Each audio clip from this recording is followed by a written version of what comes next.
The number of international students across the United States whose visas have been terminated is growing, and now we know more about why it's happening. Coming up, we'll have a look at the number of students affected in Texas and how some of them are fighting back. Fun and free events are a common occurrence here on the Texas Tech campus, and many Red Raiders often take the packed weekly schedule for granted. But there's one group who realizes the importance of giving students options to escape the daily college grind. MCTV's Isa Castillo stopped by one recent event to find out why even the simplest ideas can make a big impact on student lives. Illegal immigration has been a huge focus for the Trump administration, but it may be leading to a legal crisis our country hasn't seen before. And a current and former congressman whose priorities have focused on West Texas came together for a special chat here at Texas Tech. Kiley Phillips has the details on both of those stories in today's MCTV's Inside the Issues. And Texas Tech Athletics is gearing up for another big weekend with the usual lineup of spring sports, along with the addition of one annual showcase of talent that offers a preview of what's to come this fall. MCTV's Jade Hernandez has the rundown of all the upcoming action in sports. This is the MCTV Weekday Update. Welcome to the Thursday edition of the MCTV Weekday Update. I'm Luke Johnson. And I'm Reese Griffin. Earlier this week, MCTV reported on breaking news as dozens of international students recently discovered that their student visas have been revoked. The change in immigration status has affected universities across the state, including right here at Texas Tech. On Monday, MCTV confirmed that only 3 Texas Tech students had officially been listed among those whose visas were terminated. Since then, there's been no official announcement from the university regarding any other students who have been affected, but TTU officials did state that they were aware of more Red Raiders who had their legal status changed. Tech officials also said they decided not to maintain an updated count of the students who are no longer legally able to attend the university. Other Texas schools have also declined to update the number of students affected, but additional universities have disclosed some of that information since our original report on Monday. According to the Texas Tribune, as of yesterday, 206 international students at various state universities discovered their visas had been revoked. The University of Texas at Arlington and the University of North Texas appear to have been hit the hardest by the immigration changes, but it's likely that none of the numbers released at this time are entirely accurate. Also, since Monday, news outlets around the country are reporting that many of the revoked visas are due to students who have had minor legal infractions on their record. Reports have stated that some students only receive parking tickets or speeding violations, not major violations. In other cases, more severe charges such as misdemeanors had been dismissed. But there doesn't seem to be any specific criteria for the visa terminations. The terminations began last week due to the Trump administration's focus on immigration across the country. In response, some students have initiated federal lawsuits in hopes of having their visas reinstated so they can continue their education. Based on the most recent reports, more than 900 students at U.S. universities have discovered that their immigration status changed within the last 2 weeks. In other news here on campus, the countdown to the end of the semester is underway. As of today, there's only 3 weeks until the first day of finals. If that thought stresses you out, you are not alone. With that in mind, the Davis College of Agricultural Sciences and Natural Resources held a special event Tuesday morning in the Dairy Barn. Don't Forget to Study for Finals took place from 9 to 11 a.m., giving students in the college an opportunity to grab a quick breakfast or snack and receive encouragement to do their best as they finish out the semester. Along with the donuts, attendees could also grab finals resources to prepare for exams. Study tip sheets were also available for students looking for ways to get the best grades as possible as they finish their semester. Don't Forget to Study for Finals has become a regular part of the Davis College's calendar after hosting the first edition of the Tasty event last spring. As a reminder, the official start of finals for the spring is Thursday, May 8th, following Dead Day, and the last day of classes on May 6th. With the end of the semester so close, many students are looking for ways to spend their last few weeks of the school year. And even though Red Raiders may be looking for entertainment options or fun times with friends, some students are using any extra time to help out the local community. Earlier today, more than a dozen students headed off campus to volunteer at the Habitat for Humanity's Restore location. Each Restore features home improvement items and a rotating inventory of other household furniture, goods, and supplies that have been donated for resale. Students helping out today cleaned furniture that had been recently received by the store, and some Red Raiders also helped to build furniture that will be affordably priced for sale to the public. All sales at the store directly benefit Lubbock's Habitat for Humanity chapter. Habitat for Humanity helps build, rehabilitate, and repair homes around the city to help families in need find affordable, permanent housing. The Restore and affordable homes also help the environment by reusing items that might have gone to the landfill or homes that would otherwise be abandoned. Today's volunteer opportunity was organized by the Student Activities Board. For a list of future events and volunteer opportunities offered by the Student Activities Board, visit sab.ttu.edu. Speaking of SAB events, volunteering at the Restore wasn't the only option on the Student Activities Board's calendar this week. Like most weeks, SAB also offered a fun and free option here on campus. But why does the group maintain their busy schedule throughout the school year? MCTV's Isa Castillo headed to the sub to find out.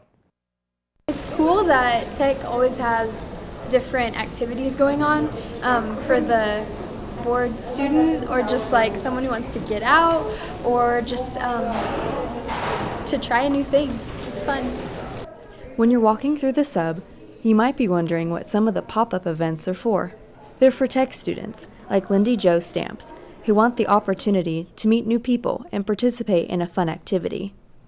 You can literally meet so many people at these events. You can, just like meet a new person that you wouldn't have normally met in your class. The Students Activity Board is one of the many organizations who host events at Texas Tech. But President Jocelyn Salazar says what sets them apart is the reasons for doing it. I think what we kind of want to do is give students an opportunity to be able to meet each other. I think especially the sub is kind of like this hub of everyone, where you see people from all different majors, all different backgrounds, different things like that. And I feel like these events that are held here allow us to be able to bring students together, to be able to meet each other, get to experience those unique backgrounds that everyone has.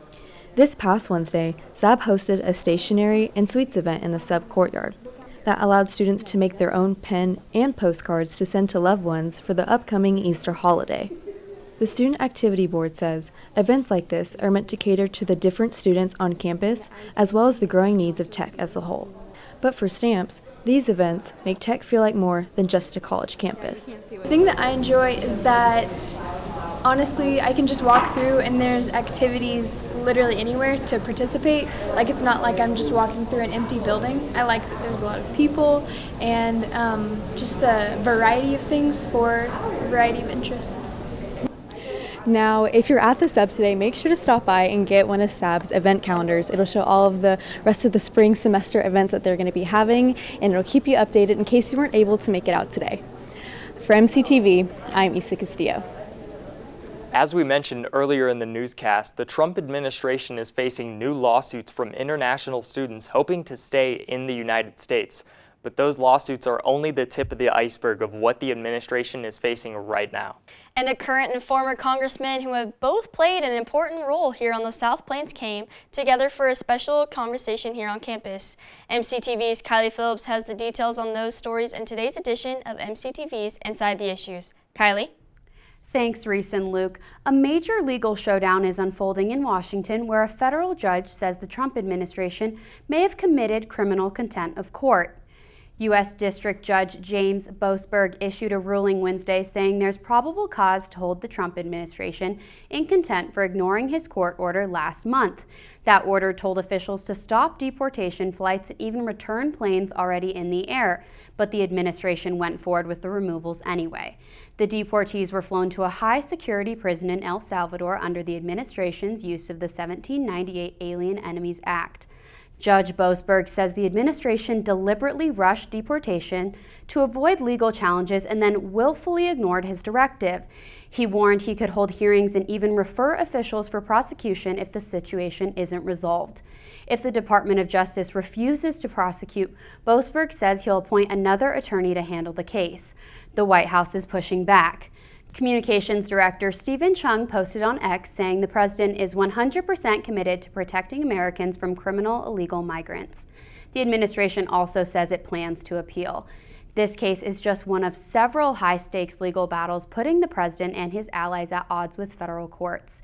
Judge Boasberg gave the administration until April 23rd to either fix the violation by bringing the deportees back into custody or name the officials responsible refusing his order. Now, it's not every day that you see a former congressman interview a current congressman, but yesterday, right here in the KTXT studios, that's just what happened. Former U.S. Representative from District 19, Kent Hance, interviewed the current congressman and chairman of the Budget Committee, Jody Arrington, for Hance's The Best Storyteller in Texas podcast. The two worked together here at Texas Tech in 2011 when Hance served as chancellor and he appointed Arrington as the vice chancellor of research and commercialization. The two discussed Arrington's journey at Texas Tech and then what sparked his interest in politics, as well as the ups and downs of his political career that has all led to him being the chairman of the Budget Committee for the U.S. House of Representatives. Changing the tone for the rest of the podcast episode, the two discussed some more pressing issues facing Americans. Arrington said that the top issue for Americans should be national debt, and that there are other important issues, but if the debt isn't dealt with, he says America is headed right off of a financial cliff. When Ray Dalio says this, having lived a long life and seeing the many aspects of the business and economic cycle in this country, he said, I'm scared. He said, personally, I'm worried about our country. Arrington also added that a problem facing the country is that some of our leaders are making decisions only because they want to get reelected, not for the nation's best interest. This is not a sunshine patriot summertime soldier moment for our country. This is our generation, my generation's World War. And we either have the moxie and the courage and the political will to take it head on and look back, having lost our jobs maybe, but having saved the country. Hance added that the problem is when politicians decide their job is to keep their job, not actually to do their job. The solution is, how do we solve this problem so we'll have a country in the future that will be as good as we've had in the past. The two talked about more than the national debt during their hour-long interview, and it can all be found on Spotify or Apple Podcasts under the Best Storyteller podcast with Kent Hance. This is not the first time this week the two have been together. Earlier this week, statewide elected officials came together to unveil a new 4.2-mile segment of US 87 that is officially a part of I-27. Senator Ted Cruz, members of the Texas Department of Transportation, the Ports to Plains Alliance, and local officials all came together for the ribbon cutting. These are the first of many additional miles of the Ports to Plains corridor that will run from Laredo through the Panhandle, where a split will run north to Oklahoma and west to Raton, New Mexico. The final project is said to put Lubbock on a trade route from Mexico all the way across the U.S. to Canada. This project is expected to boost the economy here in West Texas and save a projected $4.1 billion in annual travel costs and create more than 22,000 jobs, according to Senator Cruz. Well, that was a look inside of this week's issues, and now back to you, Reese and Luke. Thanks, Kylie. The weather here on campus this week has included a mix of what feels like spring and summer conditions. In fact, there's been an almost 20-degree jump in temperatures twice in the last 4 days. So will our West Texas weather stabilize before the Easter holiday this weekend? Chief Weather Specialist Elisabeth Herring has a look at what's on the way for this weekend in today's MCTV forecast. Elizabeth? Well, a partly cloudy day here at Texas Tech, and it's still a little bit breezy outside. You may see some of those trees moving on our MCTV tower cam. It is also a very warm day today as well as dry, and this is going to contribute to our red flag warning that we do have today, and that's going to continue through 9 p.m. tonight, covering most of the South Plains area. So just keep that in mind as you move throughout your day today, as well as, like I said, the heat and wind. Those gusts are going to continue to increase as we head on into tonight. Gusts in the upper 30s, lower 40s in some part. And then tomorrow, some places could see up to 50-mile-per-hour gusts around 4 p.m. Plainview 47, Morton 46. These are gusts, remember. Snyder 47 as well. Here in Lubbock, gusts of 36. So a windy day tomorrow, and you can say walking to class to end our week. Luckily, those will stick around for the rest of Friday, but then it's going to be able to taper off as we head into our Easter weekend. Well, as we head into our Easter weekend, originally we were concerned about rain on Sunday, but now that looks like it's moved back, and we are looking at rain chances most likely Saturday evening around 10:30 headed into the South Plains area. Also, if you're traveling on Saturday, just keep in mind it is throughout the northern parts of Texas as well. That's going to stick around for the nighttime, but then move on out as we head into Sunday and beginning our week next week. Well, low tonight in Lubbock of 66. Tomorrow, cooling off just a little bit from today, but staying in the 80s, high of 81, and average wind speeds around 21 miles per hour. As we take a look at our weekend, cooling off Saturday with a high of 66. Sunday, staying in the 70s, going to be gorgeous today, high of 73, and sunny skies. As we head into next week, we actually have some chances of rain coming up Monday, high of 84. Tuesday, chances of some evening thunderstorms with a high of 81. Wednesday, high of 77, staying in the 70s Thursday with a high of 77, and also some more chances for precipitation, lows in the upper 50s. Well, Sunday is Easter, and it looks like it's going to be a very nice day for Easter. Like I said, those rain chances move to Saturday evening now, and we're looking at sunny skies and around 65-degree temperatures in the early afternoon time, so perfect if you have any outdoor Easter plans on Sunday. I'm Elizabeth, and it's back to y'all. Thanks, Elizabeth. The Texas Tech School of Music is currently in its busy season. At least a dozen bands, ensembles, and even individual recitals are being held in the music building from now until the end of the semester. But earlier this week, a group made up of more than just Red Raider musicians took over the Hemley Recital Hall for a special performance. MCTV's Allison Brock stopped by to find out what brings these musicians together from across the Hub City. On Tuesday, the Lubbock Civic Orchestra had faculty stepping into the spotlight, the event being a reminder of the harmony that exists when passion and profession collide. The Lubbock Civic Orchestra provides opportunities to local musicians of all kinds to participate in a community-based performance. So I am one of the violinists. I play in the first violin section, and I also have a faculty appointment with the Department of Psychiatry at Texas Tech Health Sciences Center. The orchestra is not just made up of students. Tech staff and faculty are also involved. The group allows for previously past passions in music to thrive. I have been living in Lubbock for 10 years, and prior to that, I always played in community orchestras, really missed playing in orchestra, and after not playing violin, I really missed it, and this orchestra was a perfect opportunity to get back into playing. I love being part of a great ensemble, and getting connected with other musicians has been really satisfying. The Civic Orchestra not only provides opportunities for musicians to perform, but gives a community for those to be a part of.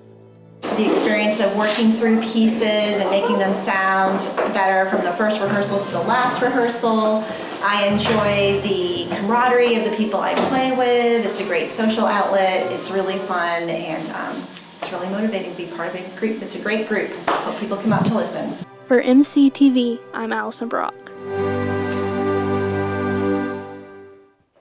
Texas Tech athletics just finished up a successful weekend of action a few days ago, but the next round of matchups starts early this week due to the Easter holiday. So if you don't have any plans tonight, you have your first chance to cheer on some Red Raider teams in just a couple of hours. And MCTV's Jade Hernandez joins us now to get you all caught up on the upcoming schedule in sports. Jade? Thank you, Reese and Luke. It's been a jam-packed weekend across Texas Tech athletics, and there's no lack of action on the field, the court, and the diamond. From the gridiron at Jones AT&T Stadium to a top 15 showdown in Tucson, and our baseball squad making Big 12 history in the desert. Let's dive in with a look at what's kicking off right here in Lubbock. Texas Tech football is back, well, sort of. The annual spring game is set for this Saturday at 2 p.m. inside Jones AT&T Stadium, and admission is completely free. Gates open at 1, so come early and catch warm-ups as Coach Joey McGuire gives fans their first look at the 2025 squad. The scrimmage format includes everything from a red zone lockout period to one-on-one rush drills, plus situational team periods like 2-minute drills and 3rd and long scenarios. There's no TV or streaming this year, so the only way to catch the action is in person. We'll see you there. Now over to the diamond, where Texas Tech softball is red hot and ready to take on a heavyweight. The 14th ranked Red Raiders hit the road for a massive Big 12 series against number 12 Arizona starting tonight in Tucson. Tech's coming off a dominant sweep over Houston and just broke a school record with 14 conference wins. They've also got an 11-game winning streak, their longest since 2019. And Nigeri Kennedy, she's doing it all, slugging .684 and holding a jaw-dropping .72 ERA. She isn't the only standout. Senior outfielder Demi Elder has reached base in all 11 games since returning to the lineup, batting .444 during that stretch. This weekend's matchup is huge.